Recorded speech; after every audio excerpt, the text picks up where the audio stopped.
मुली आता शिकायला लागल्यात, कमवायला लागल्यात, तर थोडा इगो सेट झालेला आहे. मेजर प्रॉब्लेम्स काय असतात ज्यामुळे डिवोर्स वगैरे होतात? पिढी दर पिढी ते प्रॉब्लेम्स वेगळे आहेत. एज रिलेटेड प्रॉब्लेम्स वेगळे आहेत. यंग कपल आलं तर वेगळं अच्छा. आहे. मिड लाईफ क्रायसिसचं कपल आलं तर वेगळं आहे. ऑफकोर्स थर्ड पर्सन इन्व्हॉल्वमेंट हे एक महत्वाचं कारण बरोबर. आजकाल खूप आपण सगळीकडेच बघतो आणि अनअपोलॉजेटिक बिहेवियर येते.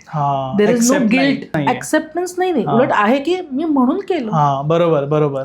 म्हणजे उलट दे जस्टिफाय देअर बिहेवियर की नाही माझं ह्याच्यात चुकलं काही नाही, चुकीचं असेल पण ही 1 2 3 4 ही लिस्ट आहे आणि त्याच्यामुळे मग मला इलाज नव्हता. मी काही ठरवून केलं नाहीये, but they are not sorry for it. Okay. पूर्वी कसं व्हायचं सागर की लग्न हे सामाजिक गोष्ट की आता 18व्या वर्ष झालं आता लग्न केलं पाहिजे. सामाजिक प्रेशर असायचं, आई वडिलांचं असायचं, घरात एक एकत्र कुटुंब त्याचं असायचं. मुली पण जास्तीत घरी असायच्या. एवढं शिक्षण तेव्हा नव्हती किंवा बाहेर जात नव्हते. त्यामुळे शिवणकाम शिकायचं, एक बेसिक ग्रॅज्युएशन करायचं आणि लग्न करायचं. आताच्या मुली तिशीच्या आत लग्न ही कन्सेप्टच नाहीये. हो. मुली आता शिकायला लागल्यात, कमवायला लागल्यात, कधीतरी आपल्या पार्टनरपेक्षा जास्तही कमवतात. तर थोडा इगो सेट झालेला आहे आणि त्या इगो सेटमुळे ना मला तुझ्यावरची आता परावलंबतच कमी झालेली आहे ना माझी. मी तुझ्यासाठी ना पैशासाठी डिपेंडंट आहे. मी माझं घर घेऊ शकते, मी माझा खर्च मी उचलते.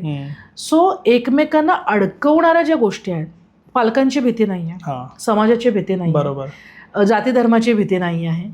मग मला थोडासा ना व्यक्ती स्वातंत्र्याचा कल स्वैराचाराकडे पण चाललाय. मग डोंट जज ह्याच्या खाली आपण काही करतोय.